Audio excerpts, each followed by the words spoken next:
안녕하세요. 경희방식대로 경희쌤입니다. 오늘은 영어로 팔품사 중에 접속사를 해보도록 하겠습니다. 팔품사 중에서 7번째인데요. 마지막 8번째가 감탄사라고 생각한다면 감탄사는 감탄하는 말로 문장 성분 안으로 들어오지 않습니다. 문장 안으로 들어오지 않고 독립어구로 쓰이기 때문에 그렇다면 실제로 공부해야 될 품사 중 7가지인 접속사가 마지막이라고 할 수 있겠죠? 그러면 그런 의미에서 팔품사를 한번 정리해보고 접속사로 들어가도록 하겠습니다. 팔품사는 같은 역할이죠. 팔품사의 대표가 누구하고 뭐가 있어요? 명사하고 동사가 있었어요. 그쵸? 얘는 주어 자리에 쓰이고 얘는 서술동사 자리에 쓰였어요. 그래서 리더와 센터의 역할을 맡아서 하는 거죠. 명사는 주어, 목적어, 보호 자리에 들어가는 말. 그래서 명사와 같은 대신하는 역할을 하는 대명사가 있었어요. 명사가 주어, 목적어, 보호가 있다면 얘는 대명사도 주격 대명사, 목적격 대명사, 그쵸? 이렇게 해서 다 있었죠. 소유격을 나타내는 말, 의문, 이렇게 해서 쭉 있었고요. 이 대명사가 있었고요. 이 대명사, 명사, 대명사의 꼬봉인 그 부하인 형용사가 있었죠. 형용사가 있었어요. 명사의 부하인 형용사. 형명수 주상설이라고 해서 명사를 설명하고 명사를 꾸며주고 주어로 쓰이거나 목적어로 쓰인 명사를 보충 설명해주는 형용사가 있었어요. 그렇게 되고요. 또 동사에는 동사의 부하에 누가 있었어요? 부사가 있었어요. 이 부사는 부동형부에서 동사를 수식하고 형용사를 수식하고 지 자신을 수식하는, 그쵸? 또 다른 부사들을 수식하는 부사가 있었어요. 그래서 총 5개였고요. 여기에 뭐가 있었어요? 전치사라는 놈이 등장해서 명사 앞에 붙어서 형용사와 부사 역할을 하는, 그쵸? 명사와 관련돼 있죠? 명사로 다른 형용사 부사의 역할을 해내도록 만드는 그런 역할을 하게 되죠. 전명구를 만드는 6번째였어요. 그리고 7번째 접속사가 있습니다. 근데 전명구 요거 안에서는 얘네들은 문장 안에서 활동합니다. 한 문장 안에 들어가는 거죠. 한 문장 안에. 그렇다면 접속사는 그게 아니라 이런 말들을 연결해 주는 말입니다. 연결하는 말. 접속사 또는 우리는 접착제라고 얘기합시다. 자, 제일 첫 번째 원칙을 기억하시는지 모르겠어요. 문장은 반드시 주어와 동사로 이루어진다. 그리고 주어와 동사는 각각 하나뿐이다 라고 했어요. 특히 서술동사는 딱 하나뿐이다 라고 말씀드렸어요. 그런 원칙들. 선생님, 저는 주어가 여러 개 있는 것도 봤는데요. 그것을 깰 수 있었던 것은 바로 오늘 배운 접속사가 있기 때문입니다. 그쵸? 그래서 오늘, 이 팔품사 중 7번째인 접속사라는 놈을 이 접착제 역할하는 접속사라는 놈을 배워서 7개, 그 다음에 감탄사가 8번째 해서 팔품사를 다 배웁니다. 명사, 대명사, 명사, 동사로 생각하시고요. 명사의 역할을 대신하는 대명사, 명사의 부하인 형용사, 동사가 있고요. 동사의 부하인 부사가 있고요. 전명구, 전치사가 명사 앞에 붙어서 형용사 역할이나 부사 역할하는 수식어구로 뒤바뀌는 이 역할과 그 다음에 접속사, 감탄사 8개의 품사를 배웠다는 사실 잊지 마시고 반드시 숙지하셔야 돼요. 여기가 문법의 시작이고 마지막이에요. 끝내 문법들을 다 뒤지면 왜 어떻게 해서 얘는 이 역할을 하고 어떻게 해서 이 문장 안에서 이런 역할을 하지를 배우는 게 끝입니다. 여러분께서 따라서 팔품사는 절대 잊으시면 안 돼요. 그쵸? 예. 한동안 제가 끊었다가 열긴 하지만 한꺼번에 쭉 연장선상에서 보시면 다 팔품사를 이해하시는데 엄청난 도움이 되실 거예요. 자, 그 다음에 접속사는 접착제라고 했어요. 원래 하나뿐이 연결이 안 되는데 문장 안에서 명사와 명사, 구와 구, 절과 절을 연결하는 말. 명사와 명사라고 했지만 같은 품사끼리 연결이 됩니다. 같은 품사, 접속사, 같은 품사. 그러니까 단어와 단어를 연결하는 거죠. 그쵸? 단어와 단어를 연결해 주는 게 접속사입니다. 근데 가장 중요한 건 절과 절을 연결하는 게 접속사다. 절은 뭐예요? 주어 동사가 있는 문장이죠. 그래서 주어와 동사 있는 문장을 주어와 동사 있는 문장을 접속사로 연결하고 있다라는 거죠. 접속사로 연결하고 있다. 이해 갔나요? 이렇게 하는 것을 바로 접속사라고 합니다. 같은, 당연히 이 연결을 접속사로 할 때는 이 앞에 있는 구조와 뒤에 있는 구조가 접착을 할 때는, 그쵸? 같은 격이 될 때만 접속사가 들어가서 연결할 수 있습니다. 같은 형태일 때만 연결이 가능하다. 뭐라고요? 같은 형태. 여러분이 앞으로 보시면 not only but also 뭐 이것도 어떻게 보면 이것도 접속사예요. 그쵸? 일종의 접속사거든요. 그 다음에 and 뭐가 들어가는 거. 이런 것들 연결할 때 여기와 여기가 같은 형태여야 된다. 비교대상 같은 거여야 된다. 이런 말을 굉장히 많이 배우게 돼요. 그 얘기는 바로 접속사의 기본인 같은 형태를 연결한다라는 거예요. 무슨 형태? 같은 형태일 때 연결한다. 전혀 다른 말일 때는 연결을 할 수가 없어요. 자, 그럴 때 먼저 등위 접속사에서 시작하면 되겠는데요. 좀 이따 한 번 더 보겠습니다. 같은 형태를 연결하는 게 접속사다라고 얘기했어요. 등위 접속사는 앞에 구절과 뒤에 구절을 동일하게 등위로 같은 정도의 중요성을 가지고 연결하는 접속사예요. and, but, or, so, yet, for, 이 정도 있죠. and, but, or, so, yet, for 이런 것들이 있습니다. 어려운가요? 여기서 for은 뭐뭐 때문에라는 접속사입니다. 등위 접속사인데 등위 접속사는 결정적으로 뭐라고요? 가운데 들어옵니다. 등위 접속사는 어디 들어온다? 가운데. 문장 맨 앞에 오지 않습니다. 여기가 주어, 동사, 띠리링 문장 하나 끝나고 and, but, or, so 등위 접속사 등장하고 나머지 문장 쓰는 겁니다. 이해 갔어요? 근데 등위 접속사이기 때문에 무슨 접속사이기 때문에? 등위 접속은 앞하고 뒤가 동일하다는 조건 하에 걸려 있잖아요. 그러면 동일한 말은 등위 접속사일 땐 생략이 가능하다. 다시 한번. 등위 접속사일 때는 앞뒤에 같은 형태라면 같은 어구는 생략이 가능하다라는 조건이 있어요. 그 원칙이 있는데 그 원칙 때문에 이 원칙을 지키면서 병렬 구조가 등장하거든요. 여기서 그래요. 병렬 구조. 여러 개를 쭉 나열하는 구조죠. 병렬 구조가 되게 중요한 게 뭐냐면 얘가 어디에 가서 들러붙는지를 파악하는 게 대단히 중요해요. 근데 그 원칙이 나오는 건 이 등위 접속사에서 같은 형태일 때 같은 형태와 같은 단어는 생략할 수 있다라는 거죠. 그럼 예를 들어 한번 보실까요? 등위 접속사는 반드시 어디 있다? 연결하는 가운데에 존재한다.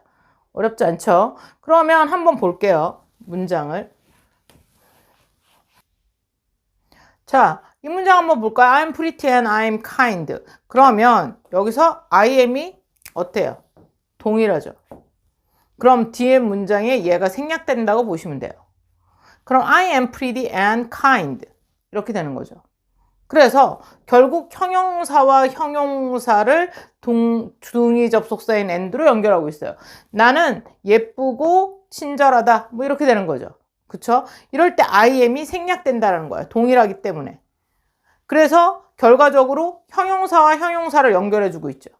이렇게 생략할 때는 이 앞에 있는 어구가 동일할 땐 생략할 수 있어요. I bought cookies and muffins at the bakery라고 할 때 여기 뭐가 생략되어 있는 거야? I bought가 생략되어 있는 거야. 나는 I bought cookies. 나는 쿠키를 샀고 그 다음 뭐야? 나는 그 제과점에서 머핀을 샀다 라고 할 때 얘를 I bought를 생략했다고 보면 되는 거죠. 이렇게 동일한 말, 사실 그냥 쿠키즈 앤 머핀즈에서 명사와 명사를 연결했다고 보셔도 되는데 생각을 하실 때 여기서 이런 식으로 계산을 해놓으면 이런 식으로 생각을 해놓으시면 나중에 어려운 문장일 때 얘가 어디에 연결돼서 이 형태가 가능했지? 라고 할 때 굉장히 많은 것이 연결이 됩니다. 그쵸? 그렇기 때문에 여기서 봐두셔야 돼. 등위 접속사일 땐 동일한 말은 생략할 수 있다. 그러면 갑자기 여기 and 뒤에 어떤 말이 나왔을 때 얘는 어느 거와 병렬 구조를 이루고 있나? 쿠키와 머핀과 연결된다는 거죠. 이해 가시나요? 이렇게 등위 접속사 and가 연결하고 있어요. 이해 갔죠? 어렵지 않죠? 예. 그러면 등위 접속사 and가 또 어떤 의미를 갖는지 한번 다시 또 살펴보도록 하죠. 자, you or I am to blame. 여기서 or로 연결해서 등위 접속사죠. 그러면 you am to blame이에요. You are to blame. 뭐라고 하는 거예요? You are to blame인데, 그쵸? 니는 여기서 am to나 be to는 B2용법 기억 모르시나요? B2용법이라고 있어요. 여기서는 마땅히 뭐뭐 하다 이런 거예요. 그래서 너가 비난을 받거나 너가 책임이 있거나 내가 책임이 있다라는 거예요. 그럴 때 이 뒤에 말이 동일하기 때문에 생략되는 거죠. 그래서 너나 나 또 둘 중에 하나가 책임이 있다. 너와 나 중 하나가 비난받아야만 한다. 이런 말이에요. 어렵지 않죠? 이렇게 해서 주어와 주어가 동일하게 연결될 수도 있는 거예요.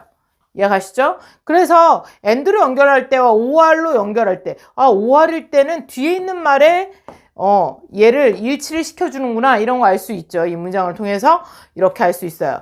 자, 그 다음에 come and have a beer. 와서 맥주를 먹어라. 이렇게 할 때 이 and의 의미는 뭐예요? 얘가 와서 이것을 먹어라라고 하는 시간의 순서를 나타내고 있어요. 그쵸? 이래서 그러면 이걸 어떻게 올 수 있냐면 come to have.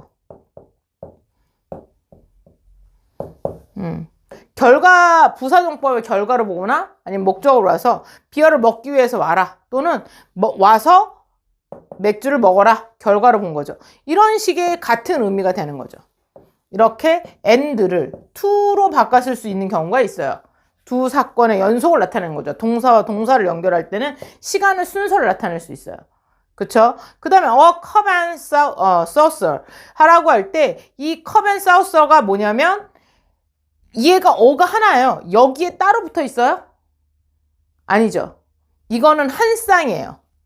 컵받침과 컵이 한 쌍이에요. 만약에 컵받침이 깨지거나 컵이 깨지면 컵받침만 쓰기 그렇잖아요. 그쵸? 얘는 한 쌍의 컵받침이 딸린 컵이란 뜻이에요. 그쵸? 얘와 얘가 동시에 하나예요. 이때 이 and로 연결할 때 관사가 어디에 붙느냐에 따라서 이 전체가 하나일 수도 있고요. 이 각각이 될 수 있는 거죠. A cup and a saucer 라고 하면 얘는 컵 하나 있고요. 컵받침 하나 있는 거예요. 이거는 세트가 아닌 경우예요. 얘는 뭐가 아니다? 세트가 아닐 때는 각각 어를 쓰는데 만약에 얘가 하나의 세트예요. 이럴 때는 어를 하나만 쓰시는 거예요. 이해가시죠? 등위 접속사로 연결할 때 여러 의미를 담을 수 있는데 관사를 가지고 이렇게 얘가 하나의 물건 안에 고개 두 개가 동시에 들어가 있는 건지 아니면 각각 하나하나인지를 이 관사를 통해서 또 연결할 수 있어요. 이렇게 등위 접속사는 and, but, or, so, yet, for라는 문장을 통해서 명사와 명사 같은 어구를 연결할 수 있고요. 등위 접속사는 반드시 앞에 있는 연결하는 말 중간에 들어가서 같은 어구가 생략되게 만들어요. 그쵸? 이럴 때 잘 보셔야 되고요. 그럼 여기서 다른 거는 다 보신 적이 너무 많을 거예요. 그럼 요 for 한번 살펴보도록 하겠습니다. 자, 이 문장 한번 보실까요? 등위 접속사 for은 원인과 이유를 나타내는데요. 원인과 이유를 나타내는 종속 접속사인 because를 많이 보셨을 거예요. 뭐뭐 때문에죠. 그런데 얘도 뭐뭐 때문이긴 한데요. 약간의 차이가 있습니다. 한번 볼까요? I'm sure it'll snow. 그쵸? For the barometer is falling. 그쵸? 나는 확신합니다. 뭐가 올 거다. 눈이 올 것이다. 라고 확신한대요. 왜냐하면 바로미터가 기압계거든요. 기압계가 is falling. 내려가고 있기 때문이다. 기압이 내려가고 있기 때문에 눈이 올 거라고 확신해. 라는 거예요. 자, 여기서 이 for는 이 상황의 부가적인 원인이에요. 부가적이라는 것은 얘가 직접적인 원인이 아니라 눈이 올 거라서 기압이 떨어지고 있고 그래서 눈이 올 거라는 거죠. 따라서 얘에 대해서 이 사실은 몰라도 됩니다. 그냥 부가적으로 추가 설명하는 정도의 의미인 거예요. for은. 여기와 여기의 연관관계가 그렇게 매우 크다라고 할 수는 없어요. 바로미터가 떨어진다고 해서 반드시 눈이 오는 건 사실 아니거든요. 이런 관계예요. 그렇지만 이 문장 밑에 볼까요? Because I trust him, I have appointed him. 내가 그를 신뢰하기 때문에 나는 그를 임명했다. 난 지금도 신뢰하고 있어요. 그래서 그 이전에 어떤 자리에 그를 임명했어요. 얘가 결과죠. 이거가 직접적인, 내가 임명한 직접적인 원인이 because예요. 이렇게 직접적인 원인이 될 때는 because를 씁니다. 이때는 for를 써서, 그래서 얘는 등위 접속사로 뒤에 씁니다. 새로운 사실이 아니고 이것은 부가적인 설명일 뿐이에요. 얘는 사라져도 돼요. 이렇기 때문에 부가적인 설명, for로 쓸 때, 등위 접속사 for로 쓸 때는 부가적인 설명일 뿐이다. 그렇지만 내가 그를 임명한 데의 직접적인 원인 because는 강조하기 위해서 문장 어디로 갈 수 있다? 맨 앞으로 갈 수 있다. 등위 접속사 말고 종속 접속사 표면에서 이 등위 접속사, 종속 접속사는 문장 맨 앞으로 끌고 나서 접속사, 주어, 동사, 주어, 주절이 뒤에 가 있는 형태가 돼 있는데 이 문장에 대해서는 좀 이따 다시 한번 배우기로 하고요. 이 문장 앞으로 끌렸다라는 것은 얘가 굉장히 중요한 원인, 직접적인 원인이란 뜻이에요. 이 문장을 통해서 등위 접속사와 종속 접속사의 차이를 보여주는 문장이니 한번 잘 기억해 주시고요. 그럼 다음 시간에 할 종속 접속사에서는 이것이 어떻게 이런 문장이 가능한지, 또 종속 접속사는 등위 접속사 어떤 차이가 있는지 알아보도록 하겠습니다. 그럼 다음 시간에 종속 접속사로 다시 만나보도록 하겠습니다. 감사합니다.